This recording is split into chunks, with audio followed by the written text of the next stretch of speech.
քաղաքական հարցերով հանձնաժողովին։ Չգիտեմ ինչի մասին եք խոսում, բայց ես գիտեմ, որ վերադարձի, գերիների անհապաղ ազատագրել։ Ես չգիտեմ ինչի մասին եք խոսում, բայց ինչի մասին եք խոսում, բայց եկեք մի բան հասկանանք, էլի, այդ որ տենց դրոշակ եք սարքել վերադարձի հետ կապված հարցը, ուզում հասկանամ, դուք կամ այդ ով որ տարածում է, որ ասում է ԿՊԱ-ականների հորդորով են դեմ քվեարկել, իրանք պատրաստ են ապահովել այդ մարդկանց հետ վերադարձը, անվտանգությունը, լուրջ եք ասում։ Այդտենց լոլո մեծ խոսալը աշխատենք միջազգային կառույցներից, հատկապես որ նույն Եվրամիության Եթե աշխատենք, լավ է, խնդրում եմ, եթե աշխատենք, ասում եմ, կա մարդ, որը որ հիմա կարող է հայտարարի, որ ինքը ապահովում է հայ մարդու բանը վերադարձը Ղարաբաղի որևիցե բնակավայր։ Կա տենց մարդ, այդպես մեծ խոսալով չի, կենացներ ասելով չի։ Բնական է, որ ինչ որ ժամանակ անց, այո, ինչ որ մարդիկ, երբ որ հարաբերությունները կնորմալանան,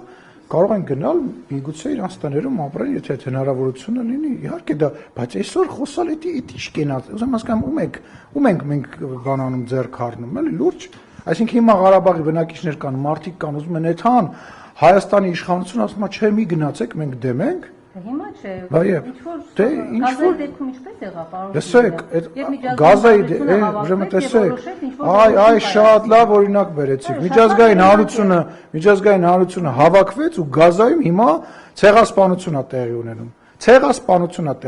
Այս շատ լավ օրինակ բերեցիք։ Այն ինչ որ, այո, ամեն օր, ամեն Աստծո օր։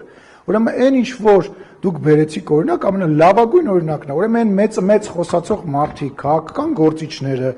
իբր մեկնաբաններ, ով ինտերնետին մուտք ունի, համարում է, որ ինքը մեկնաբան է քաղաքական, որ մեծ խոսում են,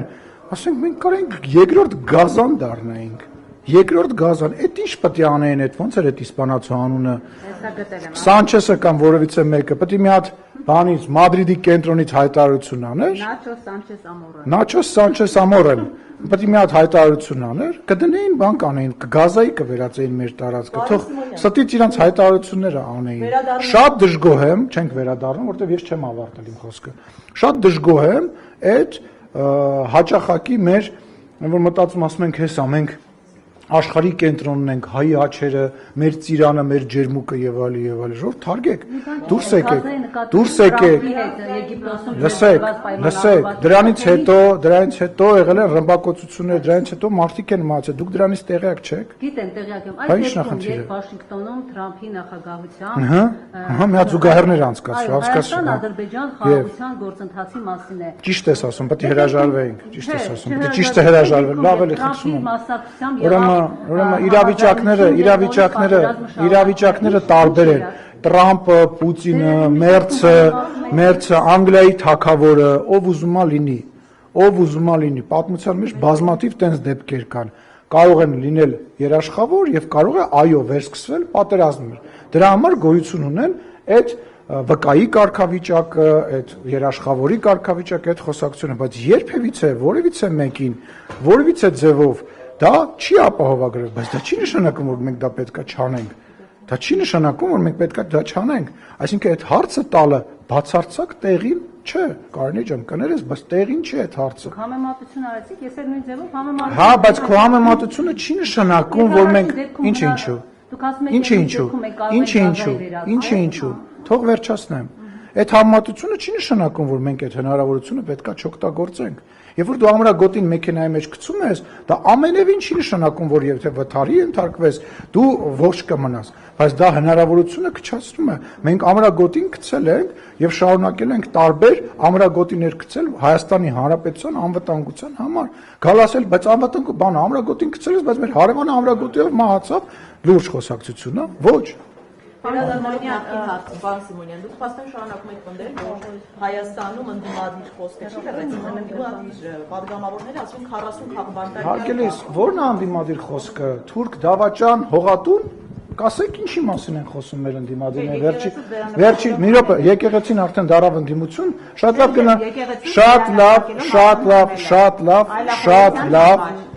լավ օրինակ եք բերում, կվերադառնամ, պատասխանեմ ու կգամ, հա, տեղ չգնաս։ Հայաստանի Հանրապետություն քաղաքական ընդդիմախոսություն չկա, քաղաքական ընդդիմախոսներ չկան, կան մարդիկ, ովքեր որ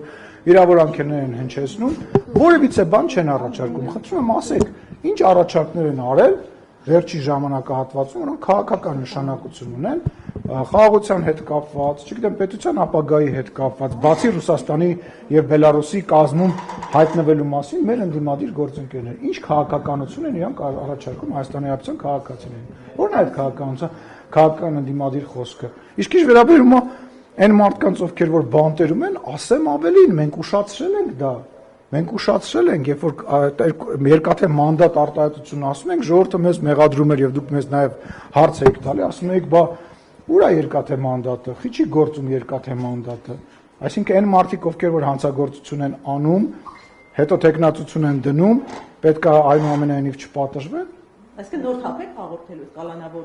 կալանավորումներ։ Ուրեմն նախ ես չէ, որ ես նոր թափ չեմ հաղորդում, ես քաղաքական գործիչ չեմ, բայց ես ասում եմ, որ երկաթե մանդատը սկսել է գործել, մուրճը գործում է, գործելու է ու հերթով իջնելու է տարբեր հանցագործ տարերի, սաքուլիկների, վարդանիկների, ես երբ եմ ասել, որ վարդանիկի տեղը բանտում ասենք, 5 ամիս առաջ եմ ես դա ասել։ Կամ եթե ես չասեի, դուք չգիտեիք, որ այդ մարդը տարբեր տեսակի բաների մեջ բանարածը փոխկապված է, ուզում հասկանամ։ Հիմա վերադառնանք Ռուզանի հարցին։ Եկեղեցում ինչ էին արել, մի հատ նորից կասես։ Այո, եկեղեցում չի կարելի բղավել, որտեղ դա Աստծո տունն է։ Ես այո, ծափ տալ կարելի է, մեծարել կարելի է, Աստծուն։ Ուրեմն կրկնում եմ, եկեղեցում բղավել չի կարելի, եկեղեցին վերածել քաղաքական միտինգի չի կարելի, այն բանը, որ քաղաքական գործիչները գնում են եկեղեցի, դա նորմալ է, բայց որ եկեղեցում դու սկսում ես քաղաքական բան, տենց բղավեցին, դրա համար եկեղեցին այսօր ոչ թե եկեղեցին, այլ եկեղեցու որոշ մարդիկ դարել են ոչինչով չտարբերվող, ասենք չգիտեմ, չէ՞ մարդ կուսակցության տրամաբանության մեջ գտնվող մարդ։ Այս մասնակցություններով հանեն բանջումն, այսինքն այդպես պետք է հանեն քաղաքացուն, որը լավ, ենթադրենք ձեր ասածով առաջնորդենք չէր կարելի գոռալ։ Պետք է մարդուն բռնեին, բերանը ուժեղ փակեին ու շպրտեին դու։ Չէ՞ բռնեին, բերանը ուժեղ փակեին, թույլ փակեին։ Կադրեր տեսել եք, այդ մարդը չէր կարող շնչել արդեն։ Արդեն չէր կարողանում շնչել։ Դուք կողքը կանգնած եք, զգում եք, որ ինքը դժվար է շնչում։ Զուզաննա ջան, ուրեմն այն պարագայում, երբ որ այդքան հազարավոր մարդիկ են կամ հարյուրավոր մարդիկ են կամ 50 մարդ է հավաքված, այդ իրավիճակում հիմա ասել մի քիչ բերանը նենց փագեիք, որ շրթուքները բան չեն, լավ խնդրում եմ, էլի, այգեք լուրջ բաներից խոսեմ։ Հիմա ուզում հասկանամ, քաղաքական խոսակցության, ես ասում եմ քաղաքական խոսույթ չունի ընդդիմությունը, դու այդտեղից ինձ ընդհատում ես, ասում ես, ոչ, եկա, այդպես բան ու սկսում ես ուրեմն այլախոհություն, Ռոզաննա ջան, դու այլախոհության, Կարինեն այլախոհության եւ մնացած բոլոր այլախոհության ամենավառ ապացույցներն եք։ Այսինքն դուք այլ կարծիք արտահայտելու համար դուք երբևիցե խնդիր ունեցել եք։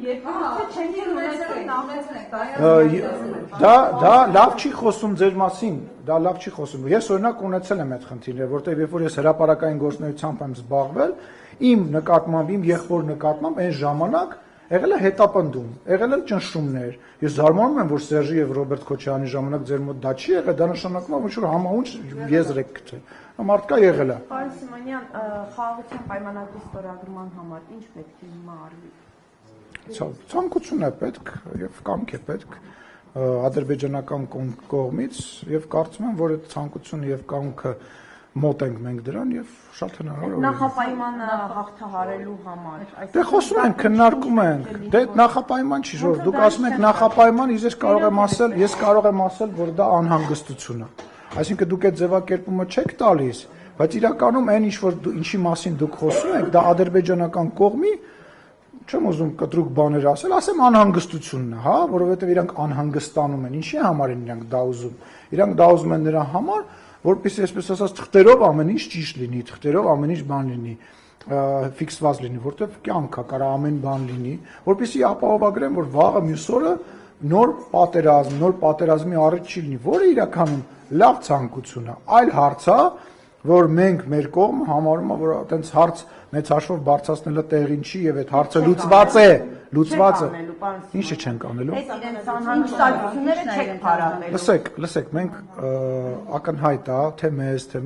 ադրբեջանական գործընկերներին, թե աշխարհին, թե այն ելույթներին, որոնք ոստեղ հնչում էին, որ Հայաստանը ամեն ինչ արել է, իր ուժերից էլ նույնիսկ վեր արել է, որպեսզի տարածաշրջանում խաղաղություն լինի, եւ տարածաշրջանում խաղաղություն այնուամենայնիվ փխրուն, բայց հաստատվել է այդ խաղաղությունը։ Եվ հիմա մենք պետք է շարունակենք, ինչպես ասվում է, անհանգստությունը, որ ունեն սահմանադրության մասով իշխանությունը Շրջան, մենք ամեն ինչ արել ենք եւ ամեն ինչ անելու ենք, որ խաղաղությունը վերջնական պայմանագրի ձևով լինի, բայց դրանից էլ ավել հողի վրա խաղաղություն լինի, որտեղ մենք Վրաստանի հետ օրինակ խաղաղության պայմանագիր չունենք, բայց մենք խաղաղության մեջ ենք իրանց հետ, չէ՞։ Պետք է այդ հարցը մեզ ժամանակապետ, որ Ղարաբաղի բնակիչները ինչ որ պայի, ինչ որ մարդ, որ ուզենա վերադառնա այնտեղ, որ մենք տեսակ անհավանական բանակ, եթե 2 տարի է մենք իրար վրա այլևս չենք կրակում։ Սենց բան անկախությունից ի վեր չի եղել, հասկանում եք, ժամանակապետ, խնդրում եմ դա հասկացեք։ Շնորհակալություն։ Անվտանգության աշխատողները աշխատանքային օրերին անվտանգություն են ապահովում շաբաթ-կիրակի Ստեփան Ասատրյանի անվտանգությունը։ Ո՞վ է Ստեփան Ասատրյանը։ Տեր Արամ Ես իմ աշխատակիցներից ինչ գործ եմ ուզում հասկանալ։ Սա ինձ Չէ, ճիշտ հարց չեք տալիս։ Ճիշտ չեք տալիս։ Ձեզ այդ շուտ մեկը դա։ Ինձ սպասարկող մարդիկ չեն մասնակցում։ Հարգես պետական, ես չգիտեմ ինչի մասին եք խոսում։ Չգիտեմ ինչի մասին եք խոսում։ Երևի ամենայն հավանականությամբ նկատել եք, այնտեղ էլի պաշտոնյաներ կային պաշտոնյաներ այնտեղ։ Կայի պաշտոն։ Այսինքն ես որ շաբաթ-կիրակի քայլում եմ, իմ հետ անվտանգության աշխատակիցներ չկան։ Արի սենց մի բան պայմանանք, երբ որ հարց ենք տալիս, իմանանք ինչի մասին ենք հարցում։ Դու չգիտես ինչի մասին ես խոսում։ Եթե ես հիմա գնամ պատարագի, եթե վաղը ես գնամ պատարագի, իմ սպասարկող տղաները իմ հետ գալու են։ Պետական պահպան, վարչապետը այնտեղ ա եղել, հետը պետական պահպանության աշխատակիցներն են եղել, ինչ նոր բան է, տեղյակ չէիք, որ վարչապետին պետական պահպանության ծառայություն։ Ոչ, պետական Ռեփսիմե ջան, գնա կճշտես կգաս տեղն, հա։ Հենց ստեղ իրականացնող ամբողջ ՊՊՑ-ն դա ՊՊՑ է։ Այսինքն ինքը մի մարմին է։ Դու որ ստեղ հարց ես տալիս, հետո կարողանում ես ինչ որտեղ հարցազրույցան ես։ Հա։ Դե իրանք են շարժական քտրոնային։ Ազատ ժամանակ շատ ունեք, դիջեյությամբ եք սկսել զբաղվել։ Չեմ սկսել զբաղվել, իմ ընկերների համար եմ նվագում, ինչն է խնդիրը։ Գիշերները կարծում եմ մնում էր գիշերները ստեղ լինեի կամ գիշերները ձեզ հարցազրույց տայի։ Էլ ինչ հարցեր կան։ Շնորհակալություն։ Բայց